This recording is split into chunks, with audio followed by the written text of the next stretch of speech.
алдында хостелдің ішін көрсететін кезде қараңғы болып ештеңе көрінбеп еді. Мінекей іші осындай. Мына жақта 2 орын, мына жақта 2 орын және мен жоғарыда жатырмын. Бұл жерде мынандай телефон қуаттайтын розетка бар. Бірақ біздің зарядкалар болмайды, бұған специальный адаптер керек. Менде бар. Мынау бүйтсеңіздер болды, істемей қалады. Бүйтсеңіздер мынау істеп тұра береді. Мынау светтері. Бұлай негізі жаман емес. Мына жерде жатқан кезде ешкімді көрмейсің, ешкім саған қарамайды, короче. Тыныш жата бересің. Орамал барлығын береді. Енді жаман емес, нормально. Өйткені бұдан да бетер хостелдар бар. Егер біздің хостелді салыстыратын болсақ, біздік нормально. 17 000 теңге 3 күнге. Болады. Қанша теңгеден шығып тұр сонда? 6 000 теңгеден шығып тұр ма? 5 000 теңгеден ба? Примерно 5,5 теңгеден. Болады, нормально. Бұл хостел жаңағы Коломбоның қақ ортасында орналасқан, дәл орталығында. Жаңағы Форт дейтін район бар. Осы Коломбодағы жаңағы. Енді бір элегантный райондардың бірі ғой. Сол районда S1 Коломбо Форт дейтін хостел. Барлықтарыңа сәлем достар. Бүгін мен Коломбода 3-ші күн. Бұған дейінгі видеода көрген шығарсыздар. Мен Коломбоны айналып жүргенмін, жаңағы лотосқа көтерілдім. Одан кейін базарға бардым. Ал бүгін менде 3-ші күн, соңғы күн. Ертең таңертең бұйырса мен Канди дейтін қалаға жол тартамын. Ал қазір бізде сағат 12 болып қалды шамамен. Түскі 12. Мен ұйқыдан тұрғаныма жарты сағат болды. Қазір енді хостелдан шығып, анау Форт дейтін жер бар ғой, мына көріп тұрсыз ғой, Форт Коломбо. Сол жаққа бара жатырмын. Жаңағы ресторандар бар екен пляжың жағасында. Барып кішкене тамақ ішіп алайын деген ой бар. Оказывается, мынандай жер бар екен. Бұл жерде фуд-центр, неше түрлі жаңағы ресторандар, кафешкалар. Яғни лотос тұр ғой, бір кеше ғана мен осы жерден жүргенмін негізі, бірақ оңға қаратай бұрылмадым да, анау қиылыстан оңға қаратай бұрылған жоқпын. Оңға бұрылып едім. Мына жерде осындай ресторандар, пальмалар. В общем, вайб күшті болып тұр, жел соғып. Маған мына үстінде киімдерді ауыстыру керек еді, несі тезірек. Джинсымен жүріп уже шаршап кеттім, терлеп жатырмын. Мына жерде инфрақұрылым сәл дамымаған екен. Именно мен жүрген жерде. Жаңағы құрылыс болып жатыр. Неше түрлі жаңағы топырақтар шашып тастаған жан-жаққа. Осындай маған қазір мынау мосттың үстімен үстке жүре беру керек. 1,5 километрдей. Жаңағы теңізден шығам ғой. Бич дейтін бар ғой. Бірақ ол жерде қызығы суға түсуге болмайды екен. Кеше айттым ғой, мен Коломбода негізі онша қатты суға түсуге болмайды. 1-2 ғана пляждары бар. Болды, басқа жерде болмайды. Ана жерде, мен баратқан жерде пляжың жанында ресторандар бар, жаңа тамақ ішіп, кішкене закатқа қарап отырсаңыздар болады да. Бірақ суға түсуге болмайды екен. Суға түсу үшін анау өзім айтқандай Хикунадава дейтін жаңағы 100-110 километрлік арақашықтықта жатқан туристический қалаға бару керек. Ал мынау сол Коломбо құрылыс болып жатыр. Неше түрлі жаңадан қалалар салынып жатыр. Осы достар. Армандай берме қызғанып өзгеге, сен іздеген бақыт өзге емес өзіңде. Отыр ғой мына жердегі. Әдемі екен, әдемі. Мынау мост ашық па екен? Ашық сияқты ғой. Бару керек обязательно, міндетті түрде. Әлі жүріп келе жатырмын. Жол деген бітпей кетті ғой тегі. Әлі келе жатыр ма, әлі келе жатыр. Анау! Пальмалар тұрған жер, по-моему. Пляж дейтін. Енді қайтатын кезде бәрібір рикша шақырамын. Тук-тук. Өйткені жаяу алыс болып кетті. Негізі хостелдан шыққалы бері есептесем 1-2,5 километрде жаяу жүріп тастадым. Қазір айтатын шығарсыздар, ой, 2,5 километр деген не деп. Ондай көп емес, бірақ мынандай күннің астында жүрген оңай емес та. Ал мінекей достар, жолда кетіп бара жатыр еді, мына көкеміз келіп маған типілдейді. Ей, кеттік, отырдық қой. Сосын ақшам жоқ десем, отыра бер, төлемей ақ қой деп қойды. Көрдіңіздер ма? Шри-Ланканың адамдары қандай керемет.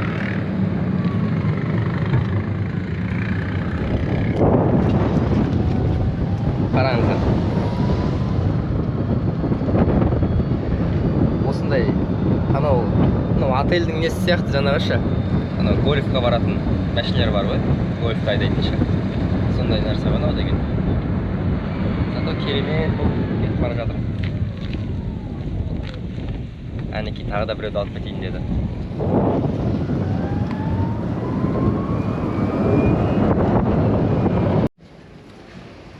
Мінекей осындай жерге келіп алдым. Бағана көкемізге рахмет. Бателе, қырғызша айтқан кезде бателе тезірек әкеп тастады ғой. Әні осылай әркімге рахмет айтып, ешкімге тиіспей, ешкімді шұқымай жүрсеңіздер, барлығы жақсы болады да. Елдің барлығы сол кезде сіздерге қол ұшын созатын болады. Қандай суға түсетін нәрселер бар екен, мынандай қайық па, немене бәле. Көрдіңіздер ма? Мына жерде суға түсуге болмайды. Не үшін? Өйткені ар жақта таспен жауып тастаған. Көрдіңіздер ма? Анау! Басынан бастап түгел мына жерге дейін таспен жауып тастаған. Білмеймін неге екенін. Или бұл бухта ма, жаңағы жел ұрмау үшін, су жылы болып тұру үшін. Немесе білмеймін енді, не үшін екені. Ал кеттік, былай жүріп көрейік, не бар екен.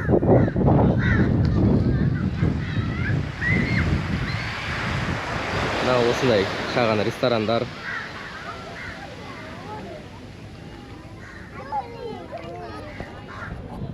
Көрдіңіздер ма? Мына жерде жаңағы тіпті знактарда бар, суға түсуге болмайды деген. Айтқаным дәл келіпті, суға түсуге болмайды екен. Ең болмаса аяқты. Жоқ, ойламаңыздар, ойбай, мыналар суға түсіп жүр ғой депші. Просто жаңағы аяқты суға намочить можно, а былай түсуге болмайды. Осы достар.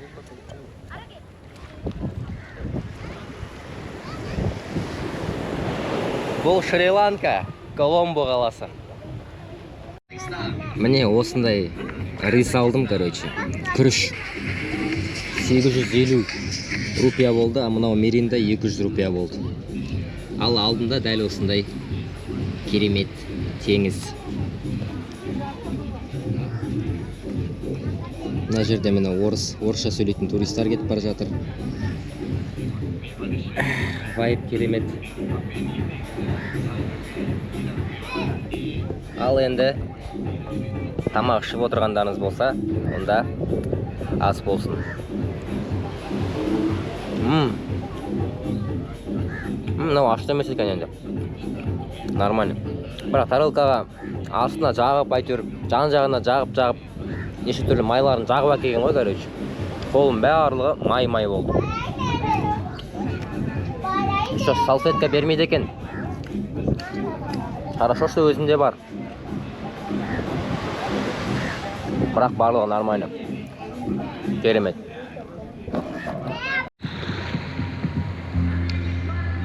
Ау мінекей. Жаңа тамақ ішіп отырған жерден бір 50 метр мына қаратай жүрдім. Мына жер кішкене тыныш екен. Адамдар аз. В общем, мына жақта шомылуға болмайды, тек қана осы аяғыңды суға батырып жүрсең болады да. Бірақ керемет екен. Су деген жап-жылы. Мә, суға түскім деп жатқандай. Пляжға барам ғой деймін, басқа бір пляжға суға түсуге болады пляжға. Қараңыздар, су деген қандай мөлдір болып тұр ғой, мөлдір. Ыстық еще, жылы емес. Керемет болып тұр ғой, прям суға түсетін погода болып тұр ғой.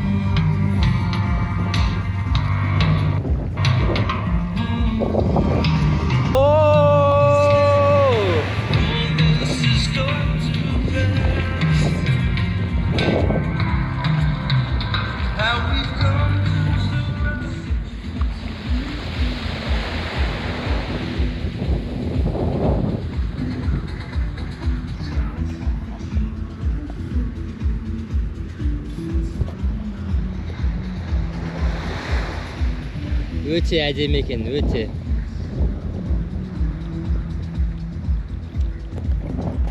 Так, не істесек болады екен қазірге. Менің ойымша тамақ ішіп алдық. Так. Енді Коломбодағы бір-екі локацияларға барам тағы да. Қай жер екен білмеймін қазір. Барлығы бізде по пути ғой, по пути ойластырам ғой барлығын. Қаяққа барам, ойбай, не қылам. Барлығын жолда шешіп тастаймын. Заранее пландастыру деген тема жоқ. Міне қараңыздар, мынау Коломбо. Коломбоның қақ ортасы центрі. Ал мына жерде қараңыздар. Мынандай сасық су, короче, канализационный бірдеңке ғой, мынау дегенше. Сасып жатыр, мынаның ішінде білмеймін не барын. Мынаған құласаң точно біттің ғой, шаруаң бітті ғой. Қаланың ортасы қараңыздар, алпауыт ғимараттар. Мына жерде де алпауыт ғимараттар, үлкен-үлкен. Қаланың ортасы ғой, мына былайша айтқанда. Соның ортасынан мынандай сасық болота.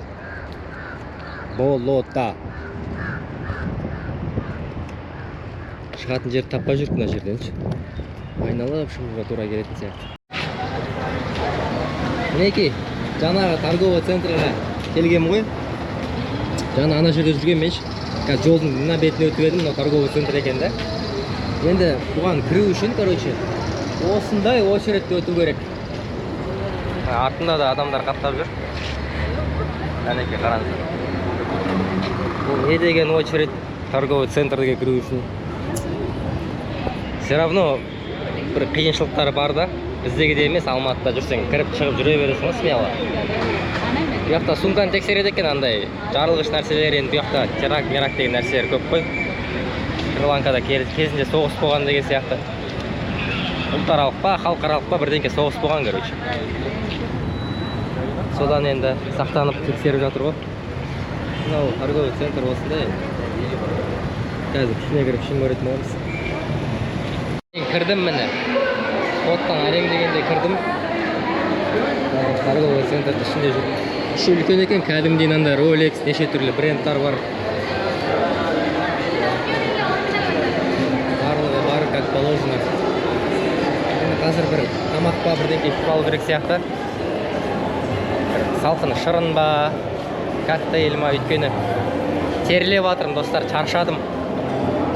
Сәл бір дем алу керек сияқты. Не бар екен бұл жақта?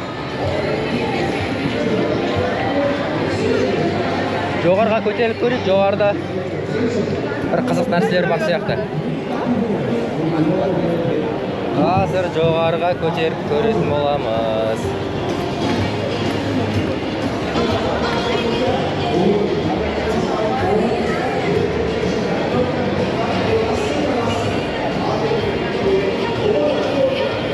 Барлық брендтар бар екен.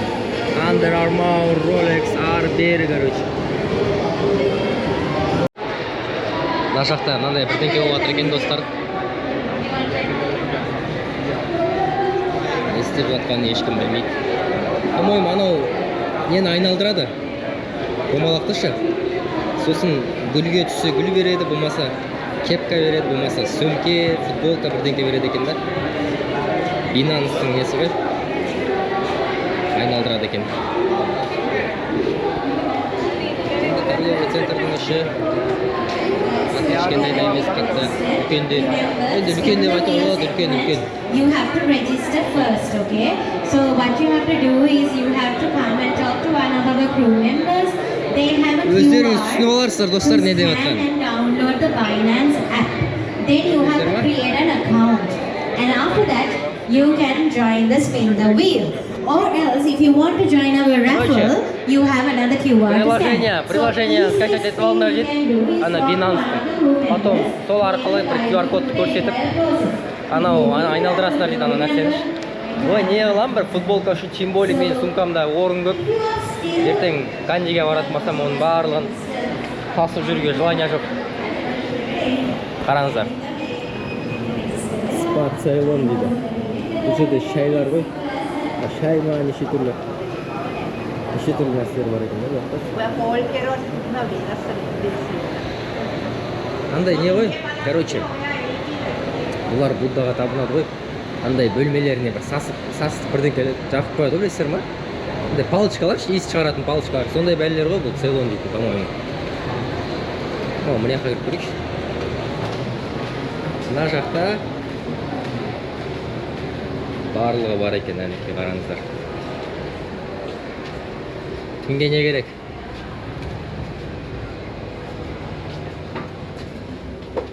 Брелоктар бар екен, Шри-Ланка дейтін. Мына жақта мен, мына жақта Буддалары, мына жақта Шри-Ланка дейтін футболкалар. Шри-Ланка дейді. Неше түрлі шалбарлар. Әйелдер киетін шалбар сияқты ғой. Мыналар еркектер киеді, потому что мен бұндайды неде кигенмін? Үндістанда. Шри-Ланка дейді. Мынандай шай көрдіңіздер ма? Неше түрлі, дәмде неше түрлі түсте шайлар. Негізі үйге алып кетсең керемет екен. Мынаны қараңыздар, масала чай. Бұл деген Үндістан, Шри-Ланка, Бангладеш, Пакистанда жақсы ішеді осыныш. Блин, ішіп көру керек, кстати. Дәмін таки көрген жоқпын қандай екен.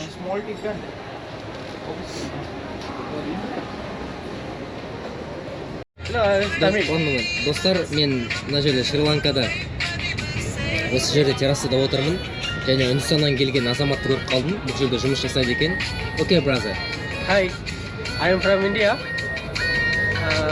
Yes, India is Sri Lanka is a good, but salary different. My caste salary is very cost the problem. But I think what's the reason?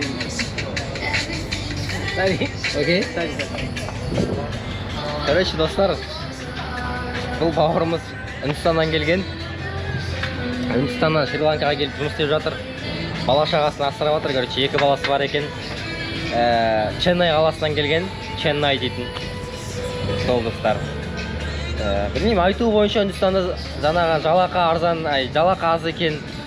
Сосын жаңағы енді амал жоқтан Шри-Ланкаға келіп мигрант болып жұмыс істеп жатыр екен. Осындай достар. Мен рикшамен сөйлесіп жатырмын. Мені хостелмайтинг қанша теңге болады деп. Қазір көреміз. 300 rupees. А? 300. Окей. Кеттік, 300 рупия болады дейді. Ой. Шаршадым аты, жаяу жүруге желание жоқ. Аяқ қолдар деген бачыт болып жатыр, короче. Ой.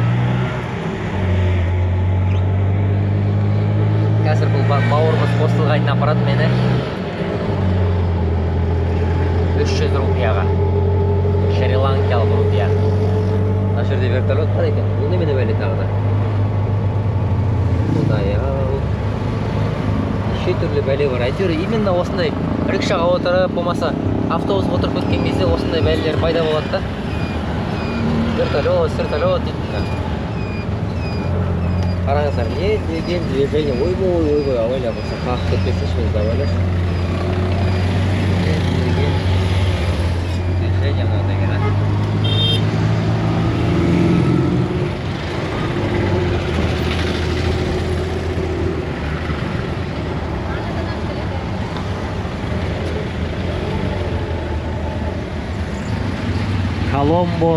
Коломбоның орталығы Форт дейтін ақшам аудан. Неше түрлі мәшинелер, тук-туктар, байктар, мотоциклдар қаптаған. Барлығы бар, короче. Мінекей хостелдің жанында бір 500 метр ара қашықтықта орналасқан осындай ресторанға келдім.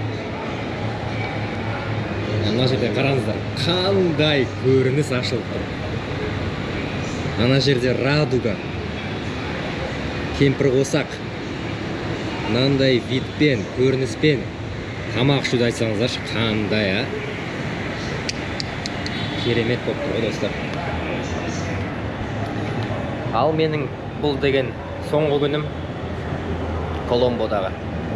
Енді соңғы күнімді кішкене қызықты қылып өткізейін дегенім ғой, есте қаларлықтай қылып. Ертең бұйырса Кандиге кетемін. Енді Коломбоға қайттан келмеймін. Қайттан келемін, бірақ ұшып кетемін да, тек аэропортына ғана келемін. Коломбодан кету үшін. Мінекей. Не деген әдемі, қараңыздаршы. Қандай әдемі мынау деген.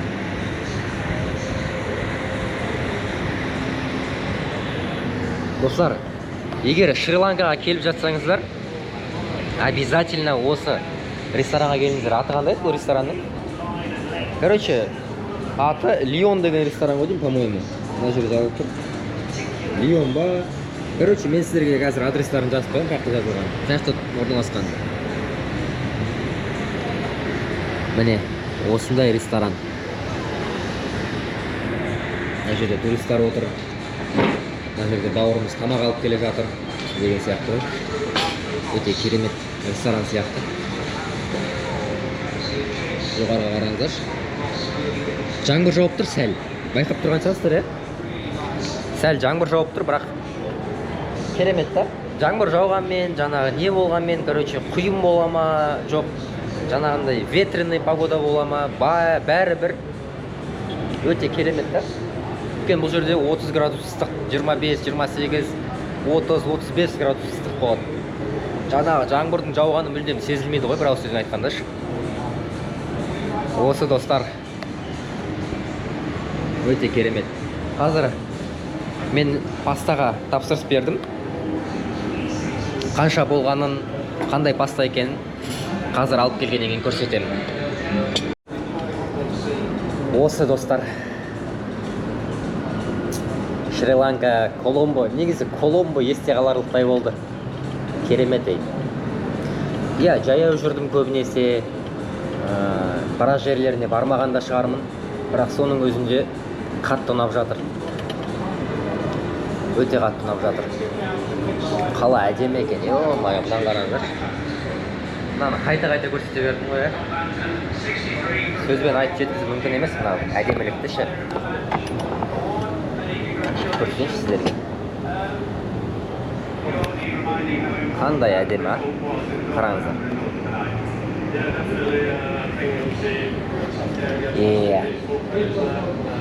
Менің инстаграмыма тіркеліп кетіңіздер. Русланчик, нижний 99. Және осы видеоның астына комментария жазып, лайк басып, және достарыңызбен бөлісіңіздер. Бұл мен үшін өте үлкен қолдау болып кетеді, достар.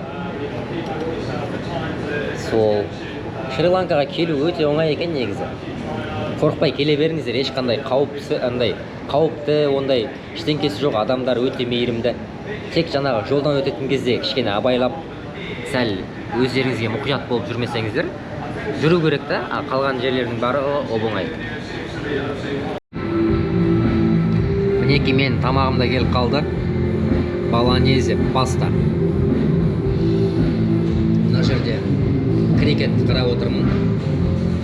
Ал мына жақта, оң жағымда осындай көрініс. Жаңа көрсеттім ғой. Бір 20 минуттың ішінде кеш батып кетті. Керемет болды.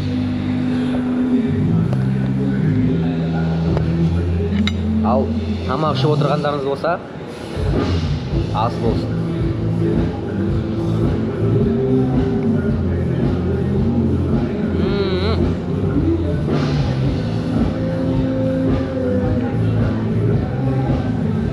Айта алмадым мынау короче бір 2,5 мың рупиядай болды, шри-ланкский болонезе паста. Нормальный баға ғой. Бізде Алматыда осындай баға емес па, или бұдан қымбат даже? Керемет. Және осындай көрініс. Мынаны қайта-қайта көрсете бердім ғой, блин. Әдемі екен просто. Керемет екен. Қайда барсам болады. Скорее всего, андай пойызбен короче жүріп баратасыздар ғой. Сол кезде бұл жерде Шри-Ланкада пойыздардың есігі жабылмайды, ашық тұрады көбінесе. Сол пойыздың есігіне жаңағындай трубасынан қолын ұстап алып, басыңды шығарып, 9-арочный мост деген бар Шри-Ланкада шы. 9 жаңағы аркадан құралған мост. Қазір көрсетемін.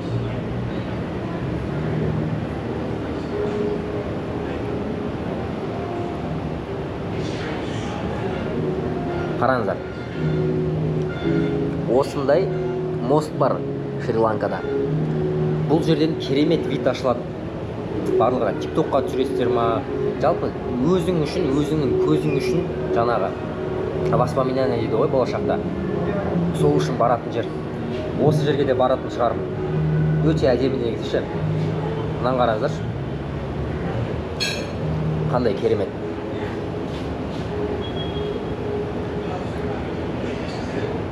Міндетті түрде осы жерге бару керек сияқты.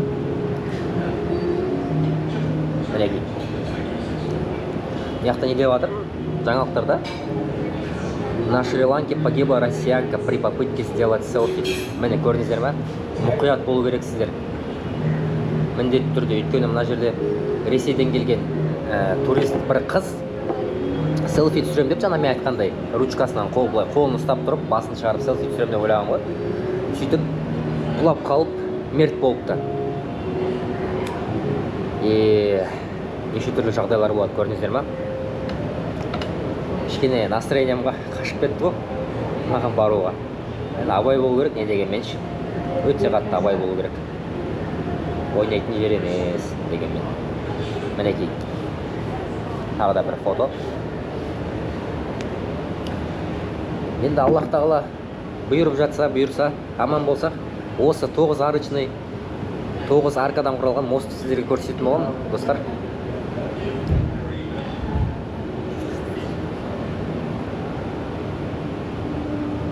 Ал қазір мен сіздерге видеоның камераны мына жерге қойып қояйын.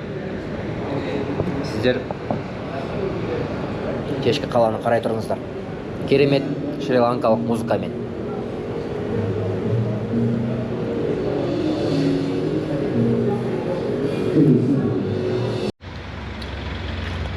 Короче, жаңағы рестораннан шықтым енді. Жаман тойып алдым бірақшы. Құрсақ деген, қырықша айтқанда, құрсақшы. От души тойып қалды, короче. Енді хостелге бару керек.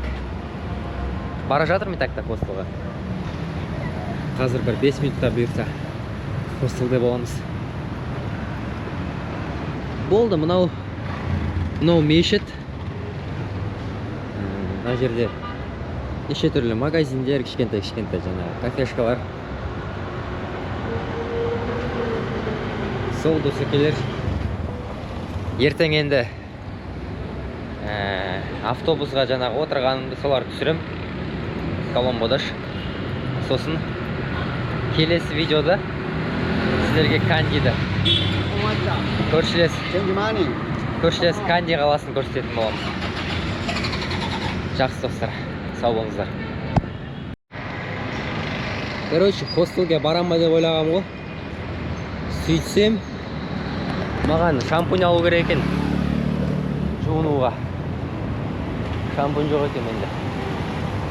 Қазір енді мына жерде бір магазин бар екен, супермаркет. Food City дейді. Ішіне кіріп бір шампунь алайын. Су бар. Міне дүкеннің ішінде. Мына жақта енді более-менее бірдеңке бар екен. Ана біздің үйіміздің хостелдің жанында бір магазин бар да. Ол магазинде ештеңке жоқ та. Қарайтыншы. алатын ештеңе жоқ. Мына жақта кішкене бірдеңке бар екен. Қазір шампунь қарап көрейін. Шампунь қай жақта? Бұлардың шампуньдары қай жақта? Мына жақта сияқты. Дәл солай. Так. Міне, маған как раз осындай кішкентай шампунь кетеді. Осыдан алсаң 420. Шри-ланкийский рупия. Мынандай кішкентай қана 0,33 кола бар ғой біздегі. Примерно сол сияқты шампунь ғой. Осыдан біреуін алайын. Сосын не бар екен тағы дүкенде? Мына жерде артында охранник тұр. Ойбай. Та. Дүкеннің бағалары осындай, в принципе, бағасын көрсетіп жіберейін, ә? Мына жерде ғана күріш 240 злота. Мына жерде басқаша күріш тағы да сондай 599. Ой, злота деппін ғой, рупий. 340 дейді мынаны. 150 рупия екен. Мына жерде тауықтар неше түрлі. Мынандай. Не дейді мынаны? Ну, в общем, мындай тауықтың бірдеңкелері, короче. Магистар. Так. Мен енді өзіме местный бір энергетиктен ішіп көрейін. Мынандайдан, ә?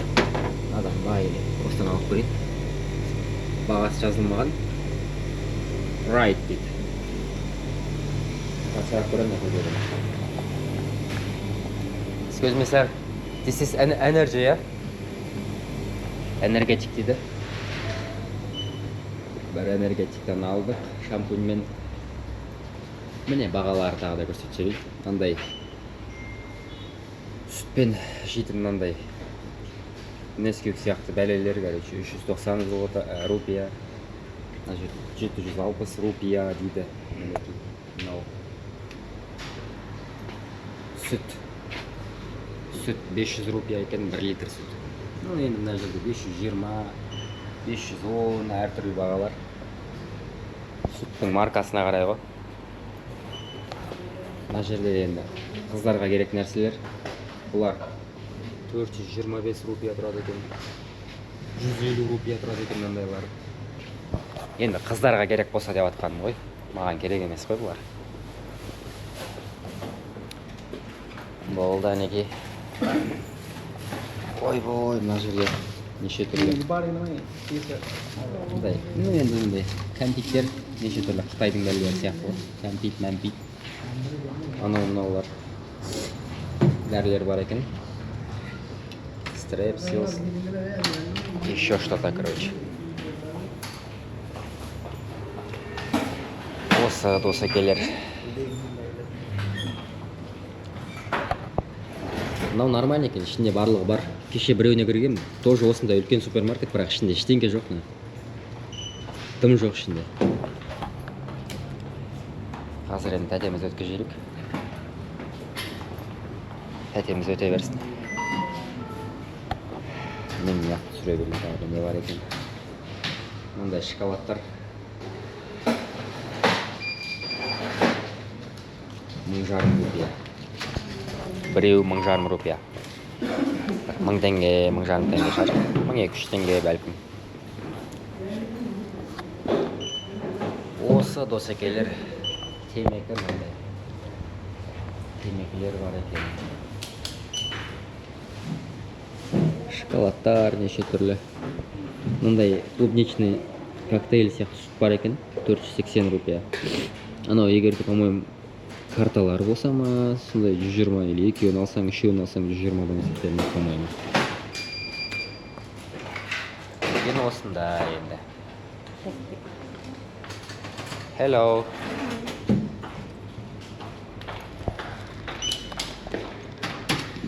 Қазір ақшасын бере салайын тәтемізге. How much? Так. Короче, шампунь мен энергетик 770 рупия болды, шри-ланкалық. Карт, білесіз. Мынау польский карта. Польский емес, европейский револют. Револютпен төлеп жүрік. Ішінде бір 60 злотан бар. Польский злотых. Ол деген примерно бір 7-8 мың теңге болатын шығар ары кетсе. Thank you. Thank you, Mrs. What is your name? Huh? Radika. Radika. Мына қыздың аты Радика екен. Hello, Радика. Thank you. Так, шри-ланкалық қыздар осындай болады енді. Атым Радика дейді.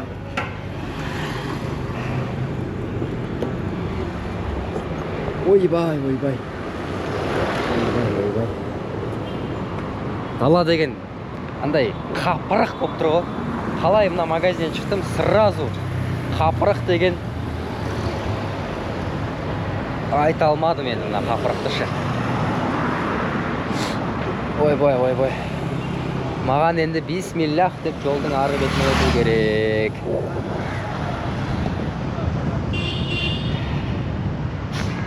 Осылай. Шри-Ланкада, короче, 365 күн бойы күн жылы болып тұрады. Енді анда-санда жаңбыр жауады, кішкене жел соғады деген сияқты, бірақ жаңбыр жауса да, жел соқса да по-любому жылы болып тұрады да дала дегенше. По-любому жаңбыр жауып жатыр. Бағана мысалы жаңбыр жауды да, жаңбыр жауып жатыр мысалға. Бірақ бәрібір андай жылы болып тұрады да далашы. Бізде жаңбыр жауса, ойбой, жаурап, бір тек куртка киіп кетесің ғой. Мұндай бұл жерде ондайды байқамадым вообще. Ойбай. Қалай өтсек екен енді?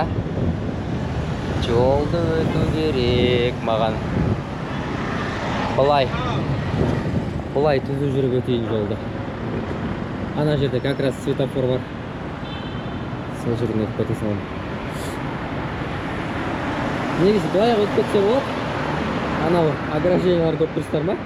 Темір тор, соларды аттап. Бірақ енді не дегенмен шетелде жүріп қой. Кім білет не болатыны, Құдай сақтасын. Бола ма, бұлай жүруге болмай ма? Местныларға болатын шығар, бізге болмайды ғой по-любому. Турист болғаннан кейін қазір тәртіп сақшылары көріп қалса, деп маған келеді. Бір 2000-3000 рупия штраф салып жібереді.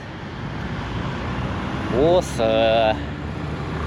Жақсы достар, мына видео деген ойбой 9 минут болып кетті.